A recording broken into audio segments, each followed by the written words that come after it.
Alright, so these are the new Boomerang Props. You got the blue one, which is for underwater use, and the yellow one, which is for stealth, say if you need to fly over the FAA headquarters and not get noticed. So basically, the main feature of these props is you just disarm and they come back to you. So let's try them out.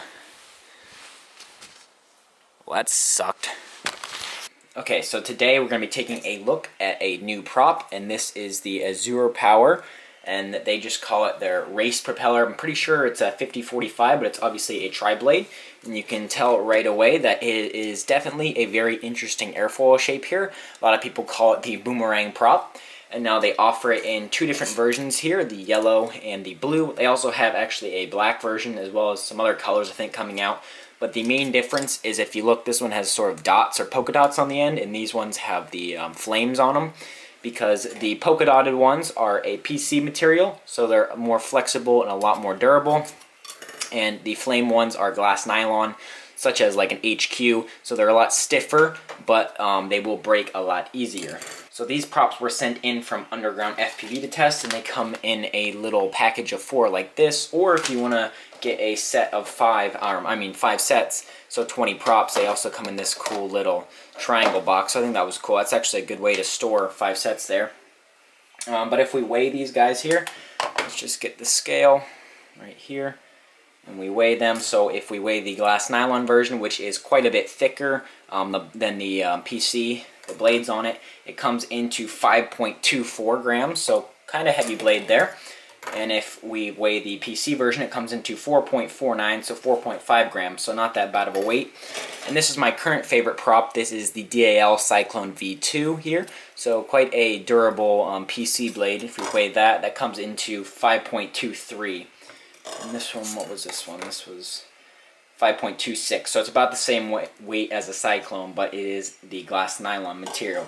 If we take a closer look at more of the airfoil design, I'm definitely not an expert in this subject, but it doesn't really have any vortex management at the end. It's a little bit curved here, but if you take a look at something like the Cyclone that tapers very aggressively into a really thin tip there, you can see it gets a lot smaller. These actually have quite a bit of weight towards the middle and outside end of the blade here, so this probably is going to need a very torquey motor to spin it. And for the tests, I will be running it on my Beast X here, which has Brother Hobby Tornado T2 2206 2300 kV motors for a line of sight there. And then for FPV, I'll be doing it on my Raptor, which has Hyperlight V4, which are Brother Hobby 2206 2522 kV motors. And I'll be running those. I'll be using the Freestyle for the line of sight on the Beast X and the PC on the Raptor for the FPV. Definitely not a prop expert, so I don't really know what to expect, so let's just go straight into the testing.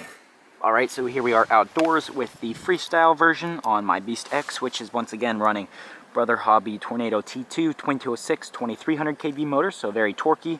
DYS XSD 20 amp ESCs running D-Shot 600, X-Racer F303, Betaflight 3.1.6, D-Shot 600, and a Turnigy Graphene 4S 65C version 1300. Let's plug this guy in. I do apologize for the wind, but it's really the best I can do right now, so let's just take her off. Wow, that looks really cool when spinning. The black and yellow.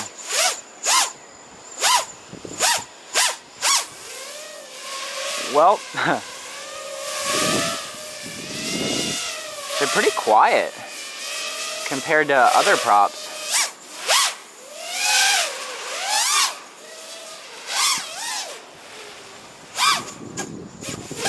Whoa. Wow, they are very responsive.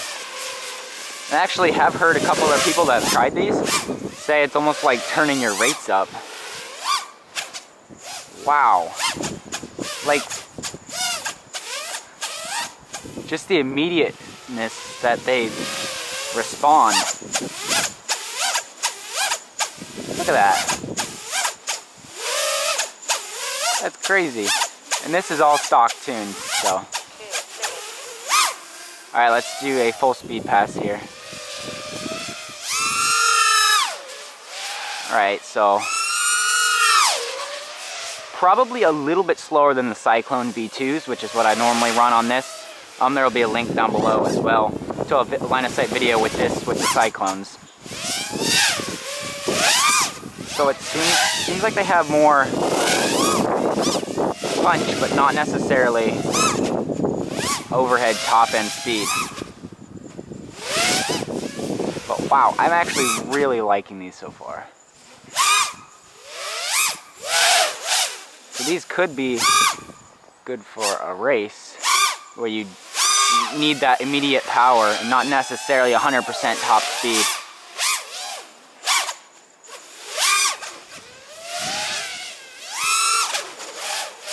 I mean, they're definitely very fast still. They've got a really nice sound to them. Much quieter than HQ 5x4x3s.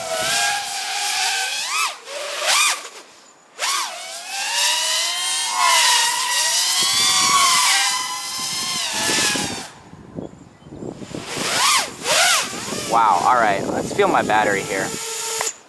See what we're at. Battery's not even warm, and now it is 40 degrees out, but pushing like that with a cyclone definitely would have got a warm battery by now. That was 2 minutes, 2.5 minutes. So these might actually be efficient too. And if that's true, I think I'm gonna like these a lot.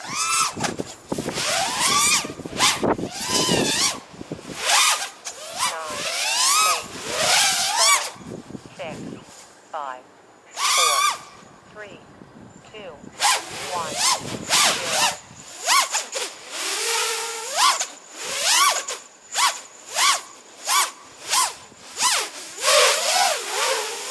Alright, I'm gonna come back in. So there we go, that was the line of sight flight with the Acro Freestyle version of these, and my motors aren't warm. Battery isn't, well, battery's a little bit warm, but definitely I'm really enjoying the punch. Maybe not the top speed isn't quite as good, but the punch and immediateness and response, just, it feels like your rates are a lot higher, which is really nice. You can lower them a little bit. Just very responsive prop overall. And seems kind of efficient, you know. I was at over probably a 3.5 minute flight time there, and my battery still feels very strong, which I wouldn't get that much on a regular, a different prop. So very good results so far. So let's move to FPV. All right, and here we are for the FPV, and this will be using my Skyline Innovations Raptor 210. And this uses the Hyperlight V4, which are 2206, 25, 22 kV motors with the Azure props, and these are the glass nylon, the racing editions that are a lot stiffer. And I'm having issues with the quadrant ESCs in here, so if you see a tiny bit of shaking, that's why, as well as this is not tuned at all. But let's get a feel for them. Okay, here we are, and this is running D-Shot 300 as well. So there was a full throttle punch.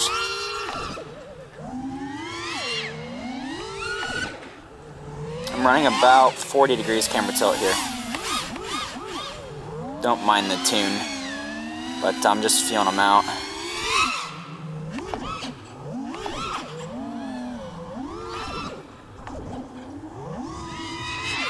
So I definitely can tell that they are quite a bit slower than what I normally run, which is the Cyclone V2.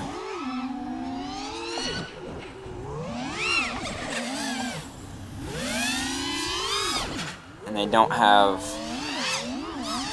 the same amount of thrust. But I will say, they are very immediate. Very responsive, just like the HQ were, the original HQ.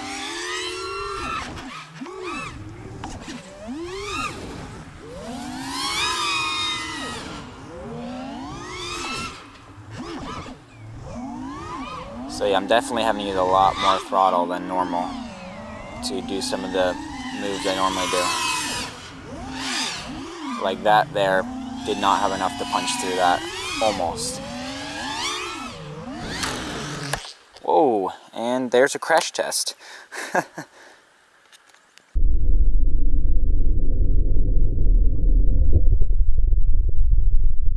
Found it. Oh, right, there it is. So let's take a look at the damage. GoPro's still recording.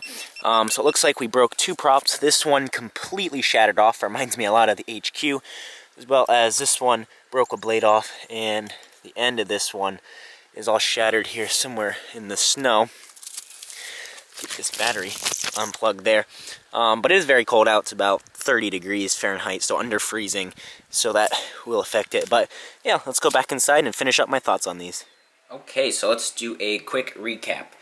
So, as you saw in the FPV flight there, here's one of the props, and here are 2 other ones. The PC version is definitely not very durable. It was very cold out, but just like the original HQ 5x4x3, the glass nylon, these just shatter easily. Very high performing prop, very crisp feeling, but they do shatter. However, I have been told they are working on a new blend of their glass nylon to make these more durable, so that's good to know. For the PC here, I didn't actually crash this at all, so I can't tell you the durability on it, but it should be quite a bit higher. For the line of sight on the Brother Hobby 2206 2300 kV motors on the Freestyle prop, I actually did think it was very well performing, and I also tried later off camera the glass nylon for line of sight, and I think it's a very snappy propeller and it's very responsive, so I actually quite liked it for line of sight there. But when I tried a FPV on these motors, I used the glass nylon, which is 5.2 grams here. They just didn't, they had good responsiveness, but once you got to the top end, 70% plus, they just kind of died out, it seemed. They didn't have that much speed, and they didn't have that much pop over the top compared, pop over the top. Definitely compared to something like a Cyclone V2 that I normally run on this quad. So, you know, I'd say maybe these would be good for either one of these for a light racing build with 2300 kV motors, where you don't necessarily need to go all flat out throttle, and, you know, tight turns where responsiveness is good. So overall, I don't think I'll be switching from my Cyclone V2 as my main blade. However, for line of sight, if I do build a specific line of sight build tailored to line of sight, I might be trying these out once again, because they just were a very, very responsive prop. Similar to the HQ, they just don't have the durability or speed. It's pretty comparable to that. And the I wasn't able to test, I don't have any amp meters on any of my quads, any current meters, so I couldn't show you in-flight amps. However, it did seem fairly efficient, but it wasn't really producing that much power, so that's probably why. But I definitely do think they are interesting props, and if you want to get a set or 2 to try out for yourself, there will be a link down below to Underground FPV. Thanks again for sending them in. That's the end of the video. Please subscribe if you aren't already. There will be a link to my Patreon as well below if you wish to help support the channel and enjoy this content. I'll see you in the next video.